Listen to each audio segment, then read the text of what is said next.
برنامج بوليتيك، أهلا بالسادة المشاهدين. سنة أخرى تنقضي تاركة 2022. الجزائر في الطريق الصحيح على كافة الأصعدة، ويمكن أن نقول إنها كانت سنة اقتصادية بامتياز أنستنا فيها المؤشرات المالية للبلاد نوعا من الخيبة التي أحسسنا بها مع بداية العام، عندما لم يتأهل المنتخب الوطني لمونديال قطر في حسرة كانت الأسوأ خلال السنة. تحسن المؤشرات المالية للبلاد ترجمه القائمون على تسيير شؤون الدولة بدعم أكبر للقدرة الشرائية بشعار تحسن الاقتصاد فاستفاد الوضع الاجتماعي. وعاد الرئيس لفتح ملف ظل مغلقا منذ سنة 2008، وهو رفع الأجور، ليصل معدل تحسينه خلال السنة القادمة 47%. ولأول مرة وخلال هذه السنة يستفيد 1.9 مليون شاب جزائري من منحة البطالة التي بدأت في مارس ب13,000 دينار جزائري وترتفع ل 15,000 دينار.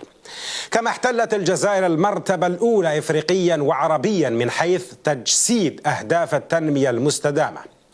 كانت سنة أيضا لفتح ملفات أو سنة 2022 كانت سنة لفتح ملفات ظلت لسنوات عديدة بين شد وجذب ومد وجزر، مثل مراجعة القوانين الخاصة بالوظيف العمومي وقطاع التربية الصحة وقانون الاستثمار الذي صوب عجلة الاقتصاد فسد فجوة النفخ في العجلات وفتح آفاقا لسنوات مقبلة من التصنيع والتصدير.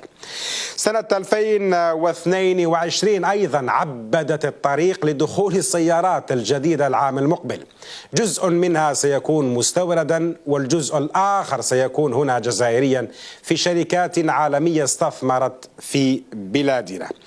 2022 أيضا كانت بالنسبة للجزائر إعلان عن العودة القوية للساحة الدولية بعد أن حجبت الجزائر ظهورها دبلوماسيا لسنوات.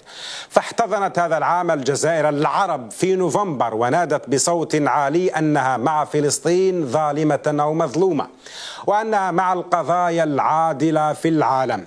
كما استقبلت أيضا رؤساء دول عديدة في 5 جويلية ليكونوا شهودا على قوة جيش في استعراض هو الأكبر من نوعه في تاريخ الجزائر.